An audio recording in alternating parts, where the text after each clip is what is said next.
Dementes Conectadas. 3 personalidades distintas desmitifican la salud mental. Carla Vilet, Rodrigo Herbert y Basti Santoyo se quedan contigo hoy en Dementes Conectadas.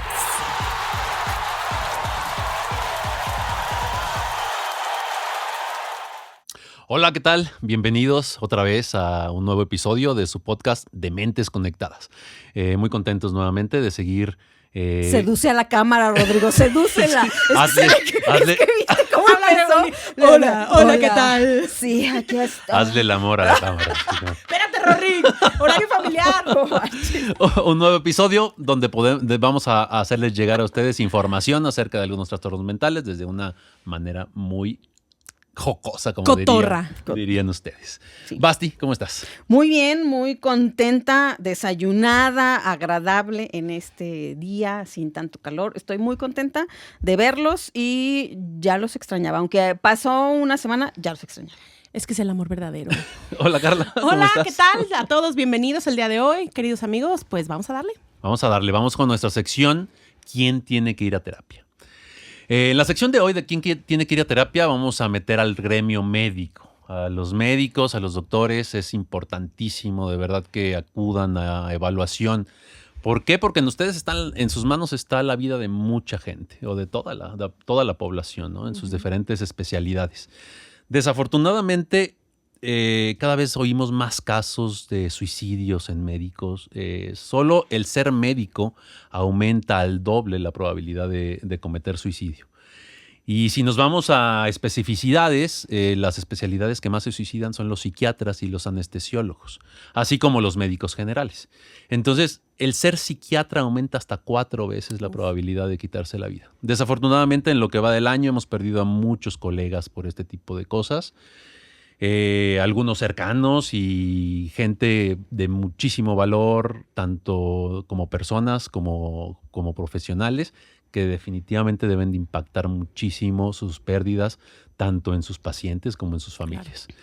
Y en el gremio en general. Entonces, yo los invito de verdad a acercarse a terapia, los invito a buscar ayuda, entender que no están solos en este proceso. Sabemos que de repente entrar a los 18 años a una carrera donde te están exigiendo que tomes decisiones como adulto, cuando no lo eres todavía y que eres un niño nada más y que tienes que tener las responsabilidades de un adulto, las decisiones de un adulto y que está en tu cargo la vida de algunas personas, puede ser algo muy frustrante y muy cansado. Entonces, la prevalencia de depresión en la carrera de medicina también es altísima. En las residencias médicas, hace un par de días, muere un residente de Monterrey también por suicidio porque sufría acoso por parte de los mismos médicos, residentes mayores o médicos de base. Vivimos desafortunadamente en este contexto donde creen que la letra con sangre entra. Y no es así, de verdad esto ya ha cambiado. No tienes que vivir un calvario para lograr tus sueños, para cumplir tus sueños. En realidad, deberían también los médicos de base que crean este tipo de cosas que en realidad necesitan ser así de culeros con los residentes o con los estudiantes, ir a terapia, de verdad. O sea, ya no son las cosas como antes. El entender que una persona que no duerme en 36 horas, en 72 horas, va a tomar buenas decisiones y a funcionar bien, es de estúpidos. O sea, en realidad eso ya está muy, muy lejos de la realidad. Los psicólogos no se quedan atrás. El ser psicólogo aumenta únicamente por ser psicólogo, 40% de la probabilidad, sobre todo los psicólogos clínicos, 40% de la probabilidad de padecer depresión y ansiedad y obviamente ideación suicida. Entonces, estamos en esto todos juntos. No tengan miedo de acercarse a buscar ayuda. Estamos abiertos a apoyarlos. Y pues bueno, no sé si quieran comentar algo. Yo comentar que a veces obviamos que los médicos entienden que su profesión es una profesión dedicada a la salud. Lo obvian y entonces en esta dinámica que tienen creen que por conocer todo lo que sucede en su cuerpo y demás no necesitan poner atención a lo propio. Entonces creo que siempre estar al servicio de la salud de otros implica cuidar nuestra propia salud y la salud mental no es la excepción. Mente y cuerpo no están separados, son todo un sistema y tenemos que especificar que los médicos, los psicólogos o personas que se dediquen a la salud no lo obvíen y se atiendan. Es todo. No, pues está dicho todo. Vayan a terapia. Bueno, vamos ahora con el tema de hoy. El tema de hoy es Atrapados en el ciclo. La complejidad del trastorno obsesivo-compulsivo. El trastorno obsesivo-compulsivo es un trastorno de ansiedad caracterizado, como su nombre lo dice, por la presencia de obsesiones y compulsiones. Este trastorno puede interferir significativamente con la vida diaria, las relaciones y el funcionamiento general, ya que las rutinas mentales o conductuales pueden ocupar varias horas al día. Y bueno, el tema de hoy, un tema... Bueno, siempre digo lo mismo, pero es que todos son complejos, ¿no? O sea, pero ciertamente sí es un tema que en mí resuena mucho porque en realidad este tipo de pacientes desbordan ansiedad. Sí. Y esa ansiedad se siente, ¿no? Y esa ansiedad cuando están en el consultorio, pues a veces te la contagian también un poquito, ¿no? Vamos a hablar del trastorno obsesivo compulsivo. Bueno, y para empezar, también creo que es importante distinguir y decir que el término TOC, que es justo el trastorno obsesivo compulsivo, también se ha prostituido. Así como habíamos hablado de la bipolaridad, así como habíamos hablado de otras cosas, se suele utilizar el término malamente. Se suele utilizar para decir, ay, tengo el TOC de la limpieza, porque te gusta tener tu casa limpia. Eso no es un TOC.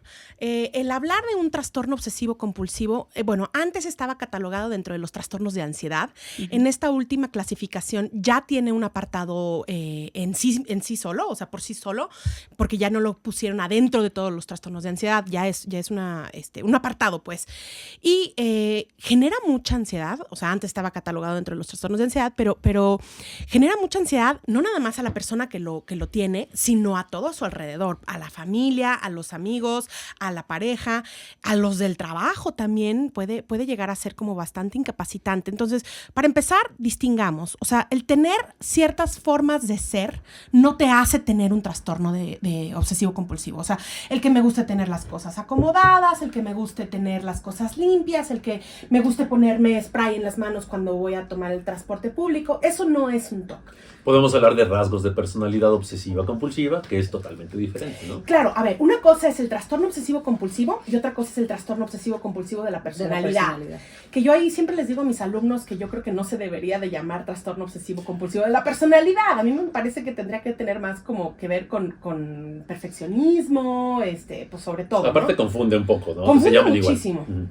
Confunde muchísimo. Entonces, hoy nos vamos a dedicar al trastorno obsesivo compulsivo, no el trastorno obsesivo compulsivo de la personalidad, ¿sí? A ver, pero para hablar de trastorno obsesivo compulsivo hay que distinguir entre lo que es una obsesión y lo que es una compulsión, ¿sí?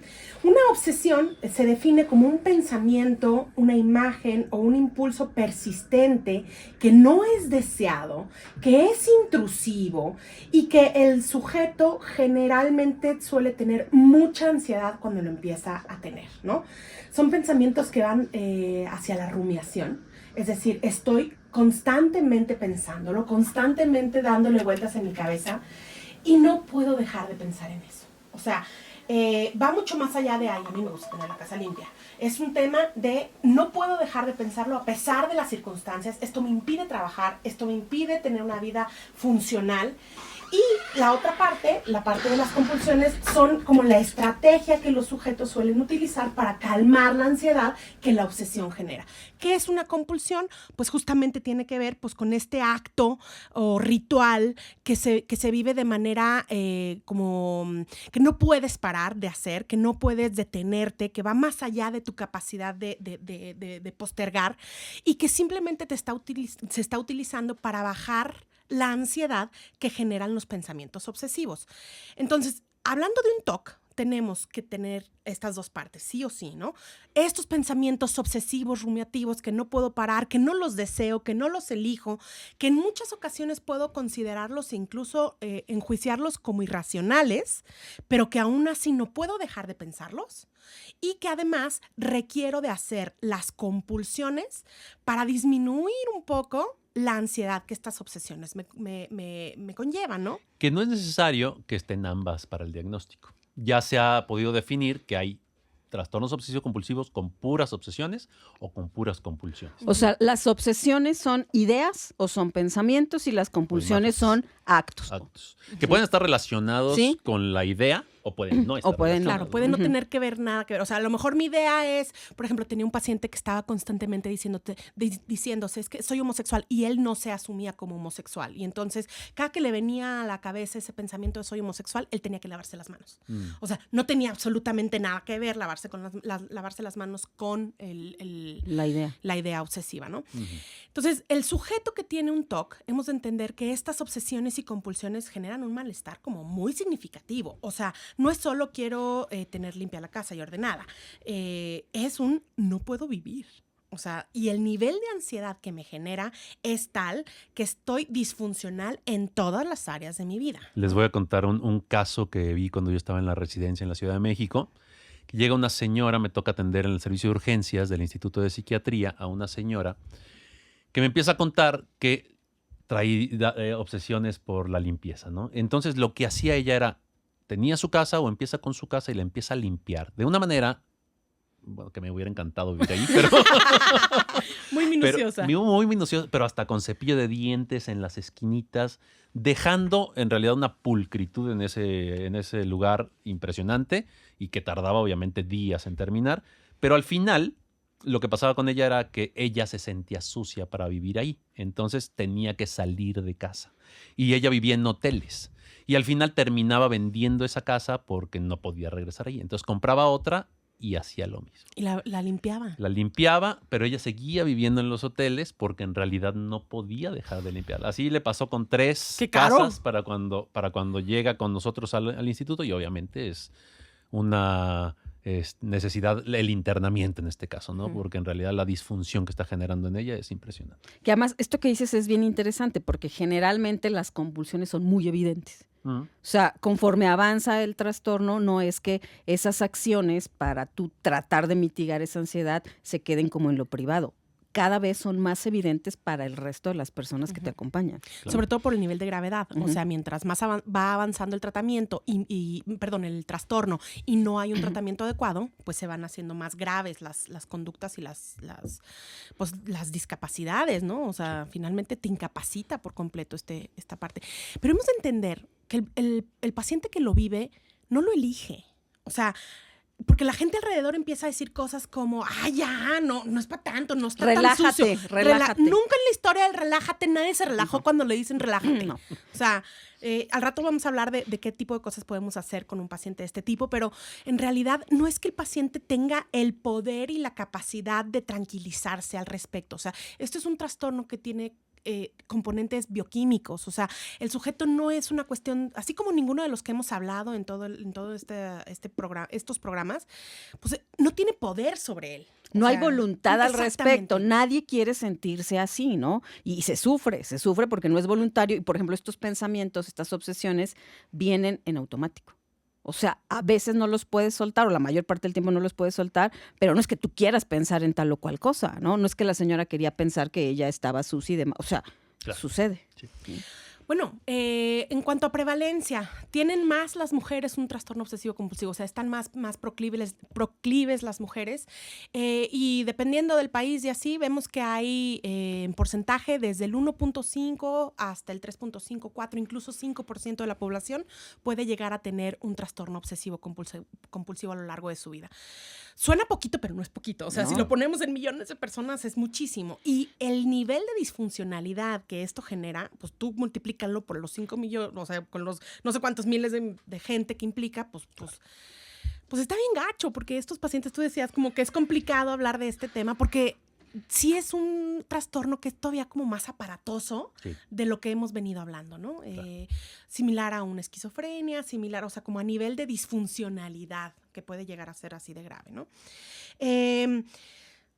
Pues, ¿qué síntomas? ¿Cómo lo podemos...?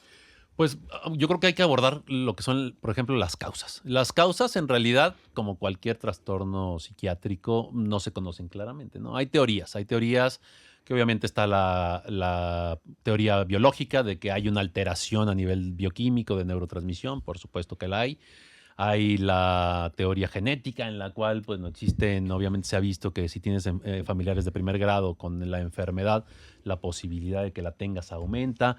Hay también las no genéticas o de aprendizaje que te enseñan que las obsesiones también se pueden aprender. O sea, si hay alguien en la familia que tiene ciertas obsesiones y tú constantemente las estás viendo, puedes empezar también a tener ese tipo de ideas y de ahí desarrollar un trastorno obsesivo compulsivo. Se puede decir que el cerebro del paciente con trastorno obsesivo compulsivo procesa la información de una manera diferente a los que no la tienen. Pero más que hablar de causas, porque se vuelve complejo en este tipo de padecimientos, creo que hay que hablar de factores de riesgo, ¿no? O sea, porque es muchísimo más fácil hablar de la vulnerabilidad que de otra cosa. Entonces, ¿qué factores de riesgo pueden aumentar la probabilidad de generar un TOC? Por ejemplo, ya hablamos, antecedentes familiares. Tener familiares de primer grado, que estamos hablando de padre, madre y hermanos. Eso aumenta mucho Que tengan TOC. que tengan TOC o síntomas obsesivos también, porque también los síntomas obsesivos se pueden presentar sin diagnóstico de TOC. Por ejemplo, en un trastorno depresivo, cuando se complica, este trastorno depresivo se puede complicar o con trastornos de ansiedad o con trastornos psicóticos con síntomas de ansiedad, con síntomas psicóticos o con síntomas obsesivos también, ¿no? Y eso no te hace tener un TOC, pero sí puedes tener las obsesiones, ¿no? Ya lo hablaremos al ratito con el diagnóstico para poder identificarlo. El estrés, obviamente, los acontecimientos estresantes en la vida pueden ser desarrolladores de un trastorno obsesivo compulsivo. Por ejemplo, la pandemia. ¿Cuántas personas no estaban constantemente con el gel antibacterial, dice Emiliano? Sí, y terminaban luego ya con, ¿cómo se dice? Dermatitis. Sí, sí, sí. ¿No? Pero lo dices nada más como el gel, pero en realidad, o sea, a mí me tocó tener pacientes que no era gel, o sea, no podían entrar a su casa. Para entrar a su casa se tenían que cambiar de ropa, tenían el tapete tenían que lavarse todo, lavar todo el súper con cloro y todo, o sea, pues digo, sí, todos vivimos la pandemia, pero no todos la vivimos igual. De esa forma. Y Sí. no todo el mundo generó un trastorno de este tipo, ¿no? Sí, y biológicamente en estudios de neuroimagen se ha visto que los pacientes con trastorno obsesivo compulsivo tienen o funciona diferente la parte de la corteza frontal y de las estructuras subcorticales, haciendo que estas áreas que ayudan a manejar el comportamiento y las respuestas emocionales estén alteradas. Entonces sí hay un componente biológico muy importante, a pesar de que no se tengan como claramente qué es lo que está pasando. Entre los factores ambientales o, digamos, no genéticos que puedan generar este tipo de sintomatologías, ¿se acuerdan cómo se llama? Se me fue ahorita esta fobia donde ves como muchos agujeritos en Ay, no me voy a acordar, No pero sé. sí. El ver imágenes como que tienen este tipo como de Hoyitos. hoyitos que No tienen me ciertas acuerdo. texturas. Se me fue ahorita el nombre de la fobia. Puede ser suficiente para desarrollar un trastorno obsesivo compulsivo. En Sí. pacientes, obviamente, que estén con situaciones de ansiedad también previa que puede llegar a desarrollar este tipo de sintomatología. Por ejemplo, en mujeres, los cambios hormonales a lo largo de la vida pueden ser un factor estresante suficiente para desarrollar síntomas de TOC. Estamos hablando desde el embarazo hasta el posparto y la menopausia, ¿no? O sea, pueden ser momentos estresantes en la vida de la mujer que pueden desarrollar síntomas obsesivos. En los niños y en adolescentes, por ejemplo, se ha descrito un grupo de pacientes que presentan, posterior a una infección de vías aéreas superiores, regularmente amigdalitis, síntomas graves de TOC.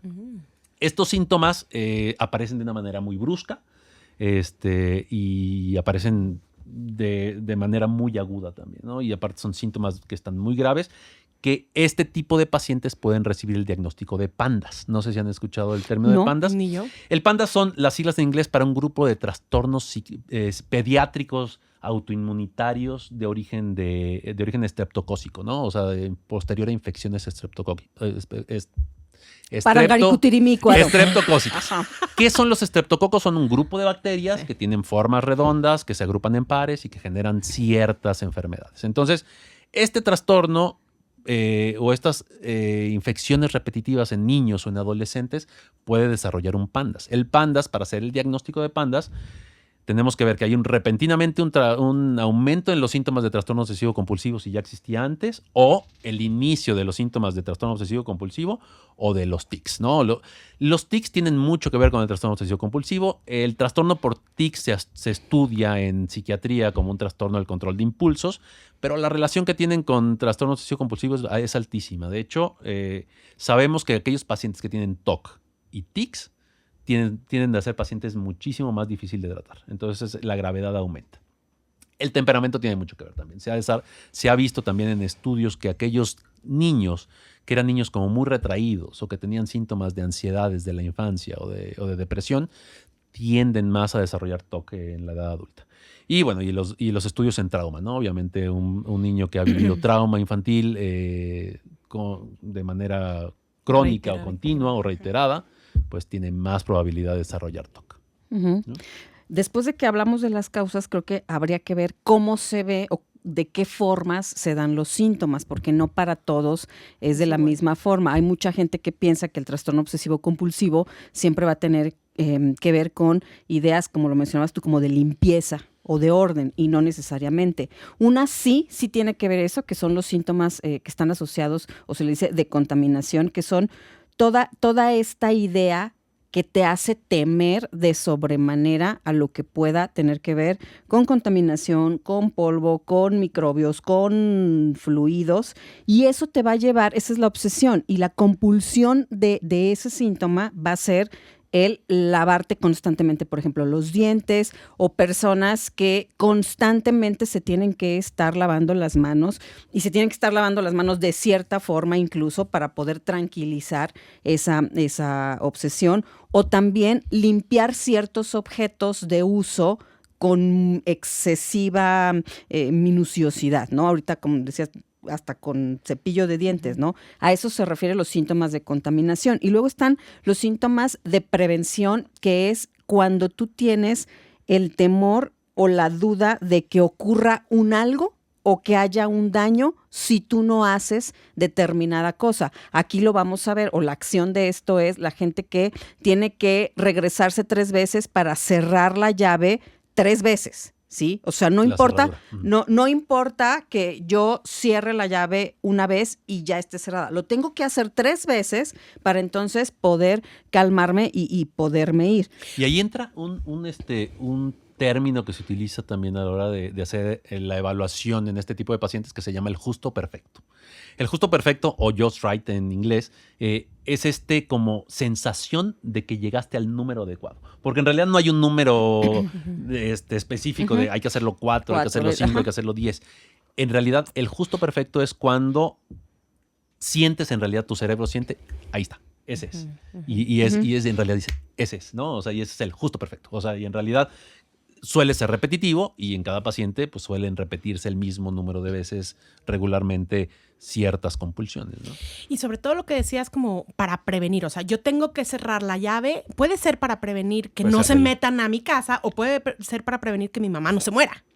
O sea, puede o no tener que ver la prevención con la conducta en específico. Claro, que puede ser la del gas, que puede ser la de la puerta, que puede ser la del coche. Que puede ser también, digo, ahorita lo estamos asociando a llaves, pero puede ser con el llenado de documentos, o con hacer ciertas cosas en determinada hora, en determinado momento del día, para que tú sientas que previenes que algo pueda salir mal en el futuro y eso te genere un daño. O sea, no nada más tiene que ver como con llaves y este tipo de cosas. Sí. Por ejemplo, aquella película, no sé si la vieron, Mejor Imposible, As Good As It Gets en inglés. Digo, ya es una película de nuestra época. De su época. Jack Nicholson. Sí. Con Jack Nicholson y Helen Hunt, me parece.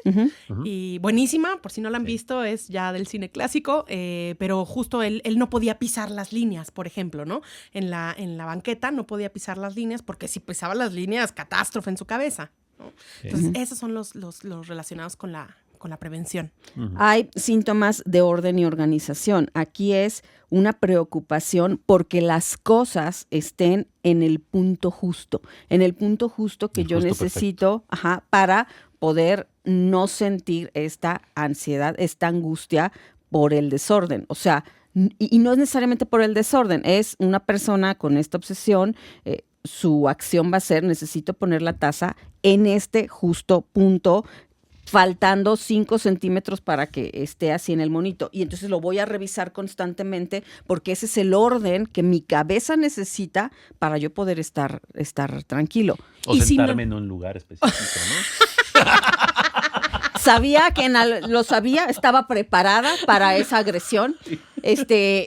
Pero lo mío, porque si yo voy a un lugar, necesito sentarme en determinado lugar que a mi mente le viene bien, pero no porque tenga trastorno obsesivo compulsivo. ¿Por qué pasa eso, doctor?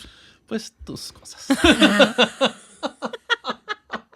Bueno. Oye, bueno, pero regresando a esto, cuando se le mueven las cosas o que alguien más mueve eso, o sea, que quita el orden que el sujeto está pensando que tiene que haber, genera una reacción de ansiedad brutal. Claro, O porque sea, por piensa que va a haber una consecuencia grave. Consecuencia grave, sí. Ujú.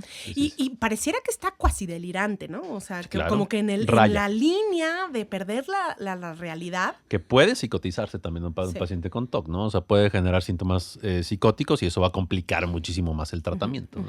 Viene aquí uno también muy difícil. Yo solo una vez lo he visto como tal, pero incluso hay programas gringos al respecto. Los síntomas que tienen que ver con la acumulación. Y esto tiene que ver o está relacionado con yo creer que necesito acumular cierta cantidad de objetos o ciertos objetos para poder sentir que mi ansiedad disminuye. Puede ser también incluso no objetos, o sea, puede ser personas que acumulan como tal basura. Tuve una paciente Sí. cuando estuve en Temazcali. Ella era una señora ya mucho mayor y tendría alrededor de 70 y varios, muchos. Y ella estaba interna por alcoholismo, pero además también tenía diagnosticado un TOC. Y era una señora que justo no podía deshacerse de la basura. Entonces iba caminando por su calle, por ejemplo, y entonces agarraba una bolsa de basura ajena y se la llevaba a su casa. Tú imagínate a qué olía su casa. Claro. Tú imagínate Sí. a qué olía ella. Yo, por ejemplo, soy un sabueso. Entonces, digo, estaba bañada, estaba limpia, pero ella ya transpiraba un aroma, pues, de años y años y años de haber acumulado toda esta parte. Y cuando le preguntabas qué pasa si no lo haces, pues es que dice, no puedo no hacerlo, ¿no? Ujú. Grave. No está la opción de no. No existe la opción. Y Claro. entonces, por supuesto, su familia preocupada, por supuesto, su familia llega a su casa.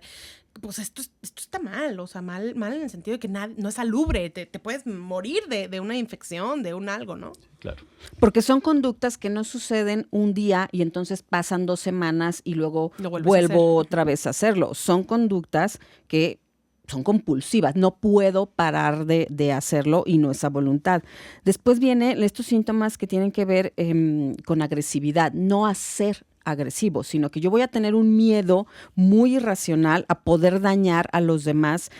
E incluso no si hagas algo, o sea, solo tienes ese temor de que tú puedas ser un agente de agresión para los demás. Esta es muy complicada porque lo que hace en estos pacientes es llevarlos a no salir, a no convivir, a no exponerse, a poder tener esta conducta que si bien no ha existido, porque puede ser que el paciente jamás haya tenido una conducta de este tipo, pero la obsesión está. Entonces, mi compulsión o mi conducta va a ser no salir para que esto no suceda o no ocurra en ningún momento, ¿no? Esto también ha pasado mucho con mamás, recién mamás. O sea, cuando recién acaban de tener el bebé, puede complicarse una depresión posparto con estos síntomas obsesivos. Y entonces, por este temor tan grande que tienen de dañar al bebé, se desconectan por completamente del vínculo, ¿no? Con la subsecuente pues, consecuencia y matices que todo esto traerá para la salud mental de ambos. Claro.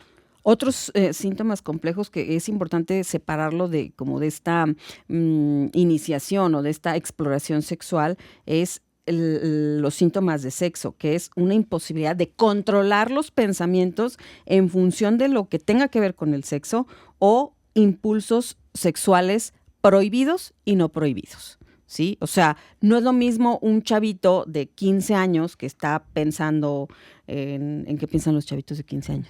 En mil cosas. En mil cosas, ¿no? O en querer ver porno para poder saber cómo es el acto sexual, a estar yo con una obsesión tremenda con la vecina y estar teniendo toda una fantasía que no para y que no para y que no para. Y Sí. que compulsivamente te lleva a hacer cosas. O a veces también es únicamente como la sensación o la necesidad de voltear a ver la entrepierna de la gente y sentir que la gente está dándose cuenta que estás volteando a ver y que esto vaya a generar también obviamente pues un enojo en la otra persona, pero en realidad tienes como la idea de que no puedes dejar de voltear, ¿sabes? Y eso te genera también, tengo muchos pacientes que han cursado con ese síntoma. Imagínate qué cañón sentir que no puedes ser ni siquiera dueño de tus pensamientos. O sea, ¿qué puedes controlar si ni siquiera es eso, no? Entonces, eso genera mucha sensación, pues, de frustración, de impotencia. Dicen, o sea, pacientes literal lo dicen, es que estoy loco, yo sé que estoy Ajá. loco y no puedo. Sí.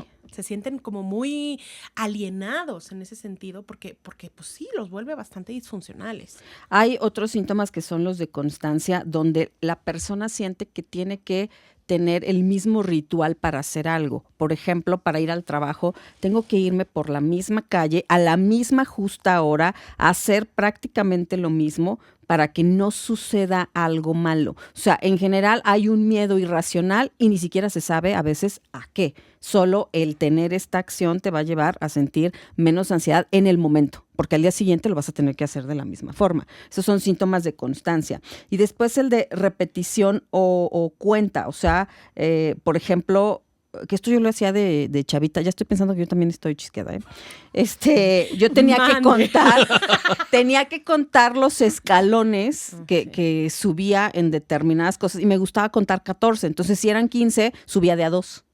Nomás para contar 14. Pero fíjate que en niños y adolescentes los síntomas obsesivos pueden considerarse normales hasta cierto punto. Ay, siquiera. Eres normal, Basti. Soy normal. Ay, sí. Entonces, digo, hablando normal, como ya sabemos que esta palabra no nos gusta mucho, la normalidad, pero son esperados en estas edades, ¿no? Obviamente hay que checar a ver qué tanta disfuncionalidad puede llegar a generar, pero sí son síntomas que pueden únicamente observarse y ver para dónde están pintando, ¿no? O sea, pero en niños y en adolescentes que tengan de repente síntomas obsesivos o compulsivos puede ser normal. Que claro que va a haber algunos síntomas de estos muchísimo más perturbadores, muchísimo más que te van a quitar funcionalidad, y los más perturbadores van a ser los más evidentes para los demás. Y estas son personas que llegan al punto de la desesperación y sí buscan ayuda. O sea, es tanta la desesperación y la imposibilidad de llevar una vida normal o rutinaria que buscan esa ayuda. Pero para eso es importante el diagnóstico. O sea, ¿cómo diagnosticamos eso? Porque luego, de verdad, hay muchos psiquiatras que yo lo veo en consulta, llegan y yo digo, ya después de unas 5 sesiones, híjole, o sea, está muy evidente y no tienen un tratamiento para eso. ¿Cómo diagnosticamos? El diagnóstico, bueno, sabemos que contamos con el DSM-5, que es este manual diagnóstico y estadístico de enfermedades mentales, el cual, como bien dijo Carla, bueno, ya hizo unos cambios en esta última publicación en la cual manda al TOC a su propia categoría, ¿no? Esto no quiere decir que no sea un síntoma, un trastorno de ansiedad, sino que en realidad la importancia y en general también las consecuencias que genera este padecimiento requieren también un estudio aparte, ¿no? Entonces, bueno, para hacer el diagnóstico, como ya dijimos, hay necesidad de presencia de obsesiones, de compulsiones o de ambas, ¿no? Como ya bien dijo Carla, las obsesiones son estos pensamientos o ideas que tienen que ser repetitivos, intrusivos, o sea, que se meten en la cabeza sin uno quererlas, que son de repente no deseados y a veces que uno no lo siente parte de uno mismo. Entonces como que generan este malestar de decir, ¿por qué estoy pensando esto si yo no soy así, no? Y que en la mayoría de las personas va a generar angustia o ansiedad. Puede ser así o puede ser también que hay intentos individuales para evitar tener ese tipo de pensamientos. Eso también se considera una obsesión y puede ser suficiente para el diagnóstico de la obsesividad, ¿no? O sea, como que no quiero tener esos pensamientos, necesito neutralizarlos de alguna manera, necesito detenerlos, entonces me pongo a pensar en otra cosa, que de repente, bueno, como una parte cognitivo-conductual puede ayudar mucho, ¿no? El modificar qué estamos pensando. Pero en realidad estos pacientes lo hacen todo el tiempo, ¿no? O sea, todo el tiempo me refiero a mientras tienen los pensamientos obsesivos. Este tipo de síntomas se pueden presentar solos o con compulsiones, que son estos comportamientos repetitivos que van a buscar disminuir ansiedad, haciendo conductas, como ya dijimos, que pueden estar relacionadas con el pensamiento o no. Estos tienen ese objetivo únicamente, reducir la ansiedad, ¿no? No tiene nada que ver con otra cosa. Y es posible entonces que en niños pueda presentarse sin necesidad de hacer un diagnóstico. Las obsesiones o compulsiones deben de durar mucho tiempo. Y mucho tiempo, no crean que estoy hablando de días o meses, 1 hora al día. 1 hora al día. Eso se considera mucho tiempo porque en realidad, imagínate estar pensando en algo que te da ansiedad durante más de 1 hora. O sea, definitivamente se considera mucho. Qué agotador. Y es esta parte donde decimos, pues es que lo mucho es relativo, ¿no? O sea, no es lo mismo. Claro. Lo mismo hacer una plancha 1 minuto a estar sentados viendo la tele TikTok 1 minuto, ¿no? Se te va rapidísimo. Oigan, ¿habían pensado el nombre TikTok? O sea, de tics y de TOC. Oh, bueno, mira, quién sabe de Ahorita dónde, que lo de mencionas. dónde venga. Ok, pues sí. Obviamente esto puede generar o va a generar problemas de funcionalidad en diferentes áreas del paciente, ¿no?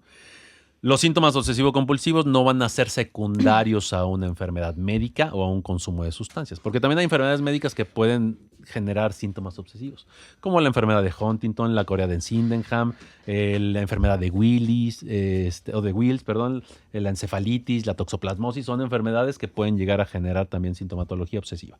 Cada vez me convenzo más que sí estudiaste medicina. La verdad. Y no en Tampico. Sí, y no en Tampico. Ajá, exacto. Y el PANDAS, por ejemplo, ¿no? Entonces, de repente, si hay un inicio brusco de estos síntomas, hay que descartar también cuestiones médicas importantes, ¿no? Algunas sustancias, consumo de sustancias, sobre todo activadoras, estamos hablando, por ejemplo, de cocaína, de metanfetaminas, pueden desarrollar también sintomatología obsesiva y desde ahí ahora sí que iniciar ese tipo de síntomas. En niños, nuevamente, estas obsesiones pueden ser temporales, pueden ser constantes, hay que ver nada más que no estén generando disfunción, que no estén generando alteraciones en su día a día, que no afecten la escuela, que no afecten la familia, y no debemos preocuparnos si no está pasando nada de eso, ¿no? Entonces, sí es importante como padres no ridiculizar o no minimizar los síntomas, escucharlos, entender de dónde viene esa obsesión, porque a veces la obsesión es tan sencilla y uno lo ve tan normal como querer ver una película N mil veces, ¿no? O sea, que ya vio La Sirenita 25 veces.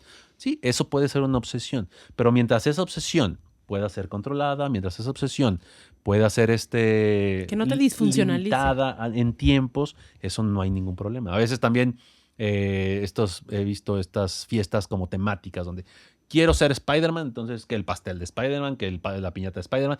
Esa es una obsesión por un personaje en específico. Pero como si vas a una fiesta donde te vas a disfrazar de la cumpleañera, ¿eso también puede ser una obsesión? No Cabe tanto. mencionar que esto se dice porque se viene mi cumpleaños y ahora el requisito va a ser que todos van a venir vestidos de mí. De Animal Print. O de Fosfos. Pero mientras no genere una disfuncionalidad, pues no hay problema. Únicamente observar, platicarlo y como padres únicamente estar al pendiente, ¿no? Fíjate que ahí esto que dices, aun y cuando vemos algunos síntomas como papás, no logramos darle una explicación médica y la otra vez, justo tenemos una paciente en común, la mamá de esa paciente menor de edad me decía, ya le ofrecí disculpas a mi hija porque yo no sabía que la estaba pasando tan mal y que era algo más allá de su decisión. Dice, le ofrecí disculpas y ahora lo entiendo. Qué bonito. Perfecto. Sí. O sea, así como podemos tener ignorancia en muchas cosas, cuando lo reconocemos y nos educamos, pues podemos verlo distinto y uno puede redirigir ahí el camino, ¿no? Claro. Después de ver lo del diagnóstico, sería importante entender que el tratamiento para este tipo de trastorno, para mí, fundamentalmente, el éxito de lo que suceda en terapia, que la terapia tiene que ser cognitivo-conductual, sí va a necesitar y ocupar sí o sí el medicamento. O sea, porque a partir de eso es que tú vas a poder quitar esa angustia en la intensidad que la tiene generalmente sin tratamiento y entonces vas a poder hacer algo que en la terapia cognitivo-conductual se hace, que se le llaman las 4 Rs. Una es reconocer cuál es el pensamiento obsesivo y en ese reconocimiento entender que es un pensamiento y que no está ocurriendo en una realidad y que ese miedo puede ser irracional. Después es reenfocar, o sea, dirigir la atención de esa obsesión hacia otra cosa. Es como las fobias, nunca es el objeto en sí, sino algo que está detrás.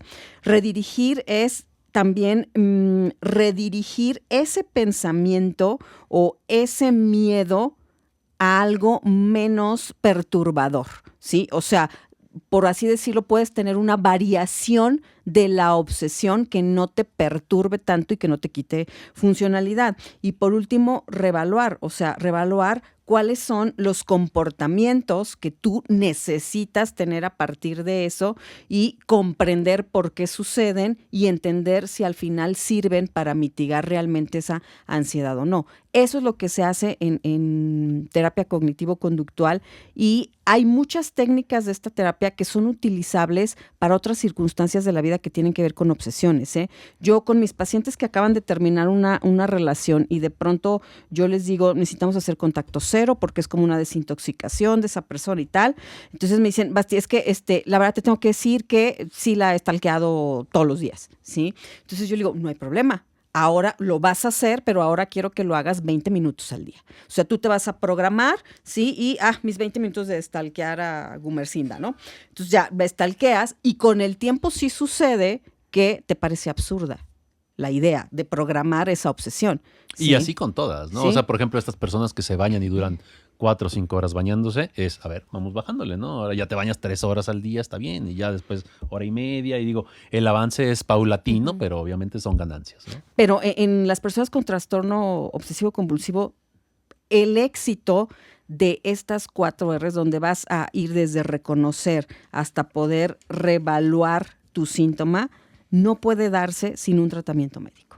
Sí, aquí es donde entra también la importancia de este tratamiento multidisciplinario y dual, ¿no? O sea, tanto la terapia como el medicamento, ¿no? Yo de repente hablo con pacientes y que a lo mejor iniciaron terapia antes de ir a visitar al psiquiatra y que dice, es que no me está sirviendo. Y le digo, bueno, vamos a medicarte y vas a ver cómo ahora sí te va a servir. Porque en realidad, obviamente si estás deprimido o ansioso o con síntomas obsesivos, pues lo que te diga el terapeuta a veces ni entra por uno. O sea, no dicen que entra por un sale por otro, ni entra por ese. Entonces, por el oído. ¿Por ese? Ay, Por no, el- Rodrigo viene muy por- grosero. Ni entra por ese ni sale por aquel. Por el oído. Entonces, por eso la necesidad de una Feo, terapia. Rodrigo. Ya sé. La necesidad de una terapia conjunta es Y ahí sí creo Muchísima. que en este trastorno tiene que estar incluida la familia. Hay una creencia a veces muy estructurada de que si yo atiendo a una persona mayor de edad, solo puedo ver a esa persona y no tengo que ver a nadie de sus... O sea, si los demás están tomando atención y están tomando terapia, qué bueno, pero hay situaciones donde tú invitas al paciente que derivado de su situación y de sus síntomas es pertinente que en algún momento platiques con alguien de su red de apoyo, ¿no? Entonces, la terapia también o la orientación hacia familia y red de apoyo también va a ser fundamental en este tipo de trastorno. Sí, el tratamiento médico de base o de inicio son los inhibidores selectivos de la recaptura de serotonina, que son antidepresivos, de las cuales ya hemos hablado para otros trastornos, que en realidad en este tipo de padecimientos suelen necesitarse dosis elevadas de esos medicamentos. En realidad, el trastorno obsesivo compulsivo no suele responder a dosis bajitas como la depresión o como la ansiedad. Y a veces tenemos que llevar al antidepresivo a dosis máximas. Entonces, el paciente a veces se sorprende o el familiar dice, híjole, es que son muchas tabletas. Y es que es la necesidad del trastorno, ¿no? En realidad, con una dosis única, probablemente la mejoría puede ser o nula o muy leve, ¿no? Pero si eso se multiplica o se aumenta la dosis, la probabilidad de que funcione es mayor. Hay algunos medicamentos específicos que suelen ser más enfocados en la obsesión, como la fluoxetina, como la sertralina, como la fluvoxamina, que a pesar de todos ser inhibidores de la recaptura de serotonina y existan otro grupo, suelen ser o tener un componente antiobsesivo mucho mayor. Aquí lo único, ya por último, que me gustaría agregar es que este es un trastorno que es muy sufrible, pero que cuando estás en tratamiento y que de verdad ya no quieres padecer todo esto, es bien resolvible. Sí. ¿Resolutivo? Resolvible, ahora ya te la sacaste.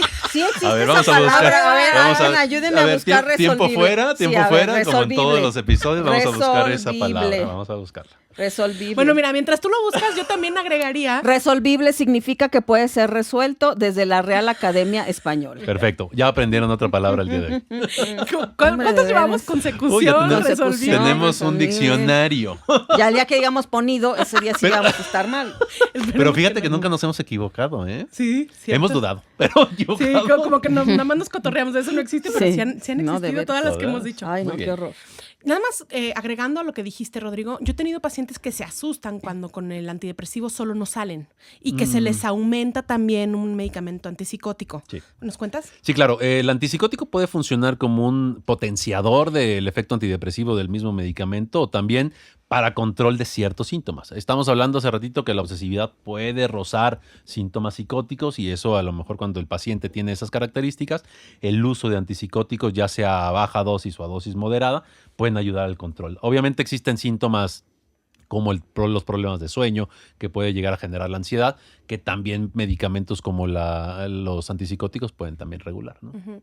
Así que no se preocupen por lo que les está diciendo Google, que si un medicamento, ay, es que este sirve para la esquizofrenia, estoy psicótico. No. O sea, el tipo de medicamentos que son los antipsicóticos, o sea, ese grupo, muchas veces se usan en sinergia con otros medicamentos para poder llegar a la mejor resolución de los síntomas. Que sí es resolvible. Oye, que ni se apuren porque el día que estén psicóticos ni cuenta se van a dar. Entonces, no se preocupen. Si ya te estás preguntando si estás psicótico, seguro no. Seguro no, claro. Sí. Decía por ahí un profesor, la certeza es psicótica, la duda es neurótica, ¿no? Uh-huh. Oye, bueno, ¿cómo afecta a la familia? El trastorno obsesivo compulsivo, la verdad es que se vuelve todo un complejo caso para la familia porque en muchas ocasiones hay conductas que se le llaman conductas como de acomodación, de acomodamiento, ahora sí yo lo dije mal, de acomodamiento. Existe Nunca nos habíamos equivocado. Acomodación existe también. Sí, jinxeaste. Sí. Oye, bueno, pero ¿qué significan estas conductas de acomodamiento? Bueno, por ejemplo, cuando la familia participa en el ritual, o sea, el paciente se lava las manos 30 veces y entonces yo como esposo me las lavo también. Eso es participar y todas estas conductas promueven el trastorno. O sea, más allá de ayudar a removerlo, al contrario, lo están promoviendo, ¿no? También, por ejemplo, ayudarle a evitar lo que le afecta, ¿no? O sea, por ejemplo, yo me encargo de que tú tengas todos los productos de limpieza del mundo mundial y entonces, pues eso es ser partícipe del trastorno obsesivo de tu familiar.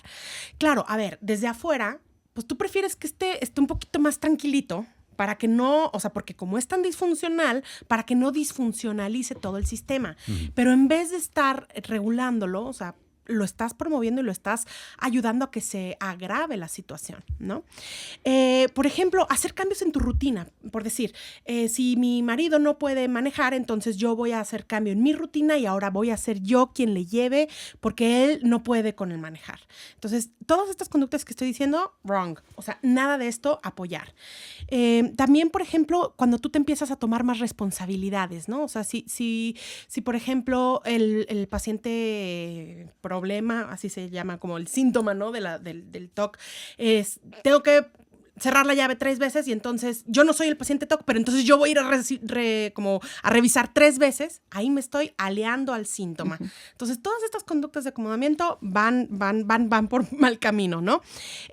Cuando haces tus actividades recreativas, limitarse al trastorno, ¿no? O sea, cuando tú ya no puedes ir de viaje sola, cuando tú ya no puedes ir con los hijos porque esto le puede generar un exabrupto, o sea, todas esas conductas, aunque tú creas que están ayudando, al contrario, están perjudicando al trastorno, ¿no? Uh-huh.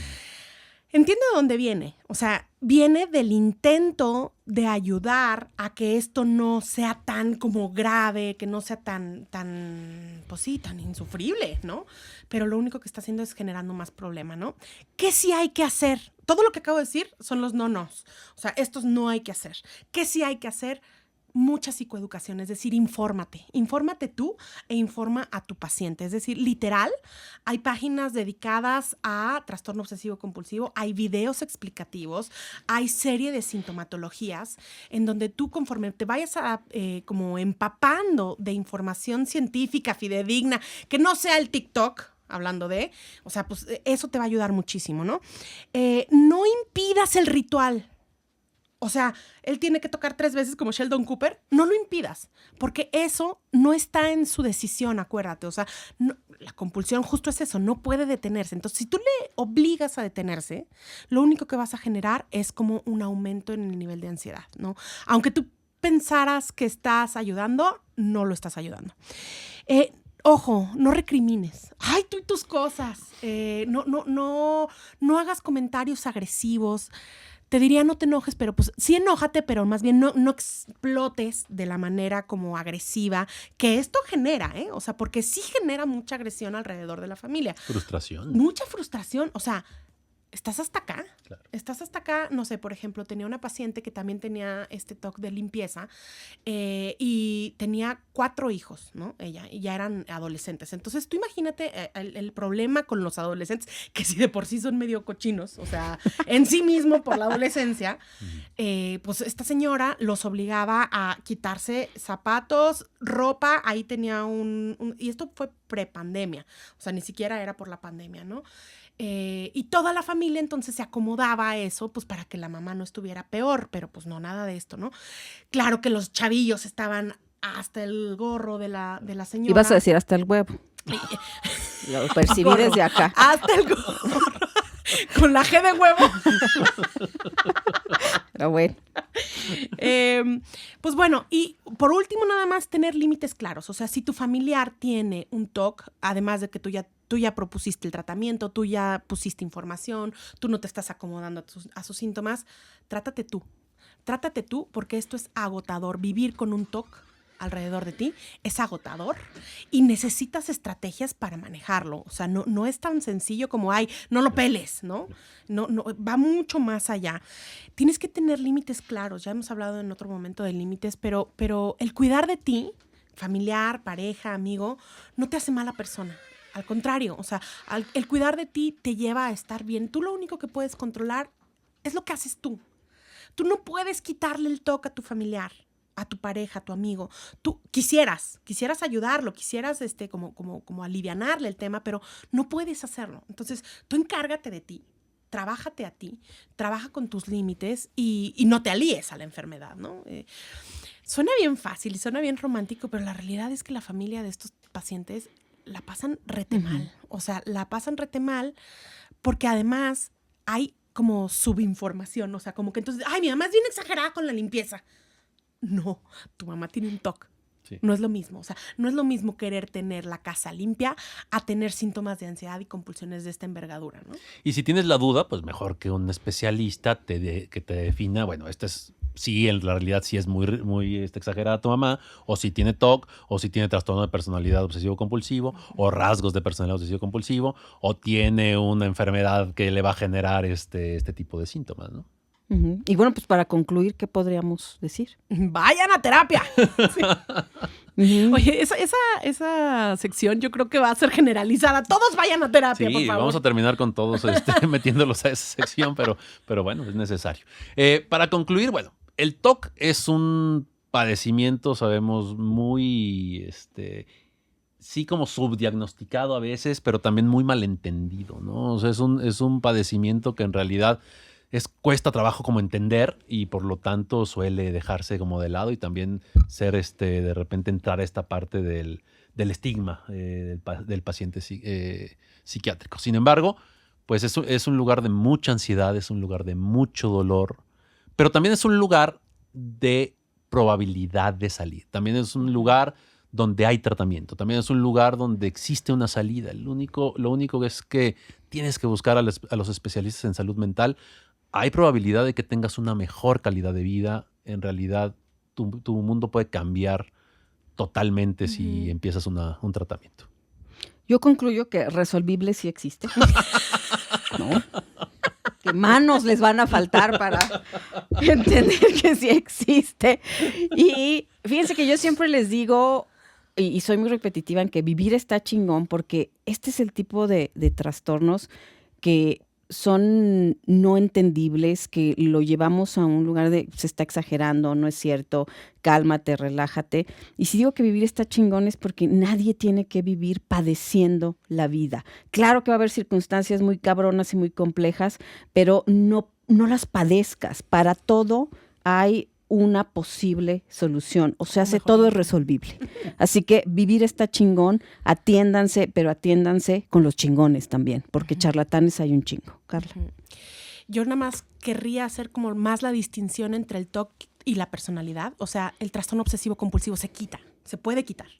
El trastorno obsesivo compulsivo de la personalidad te acompaña a lo largo de toda tu vida y sus manifestaciones no se van a quitar. ¿Se puede regular? Se regula, pero no, o sea, eso ya como lo dijimos en otra ocasión, es parte de tu personalidad y va a estar ahí, eso no se va a quitar. El TOC sí se quita. Entonces, trátalo, no tienes que vivir así, puedes vivir con una calidad de vida que ni siquiera te imaginas, puedes no vivir con ansiedad, o sea, con ese nivel de ansiedad tan desadaptativo, ¿no? Entonces, trátate, todo esto puede mejorar. Y pues bueno, con esto damos por finalizado el episodio de hoy. Un gusto, como siempre, estar con ustedes, en sus coches, en sus casas, en su gimnasio, En el baño. en el baño, donde quieran. Recuerden seguirnos en redes, TikTok, YouTube, Instagram, Facebook. Ajá. Y pues Suscríbanse. Sí, suscríbanse, denle like y sean muy, muy felices. Sobres. nos vemos Bye. en la siguiente. Bye. Bye.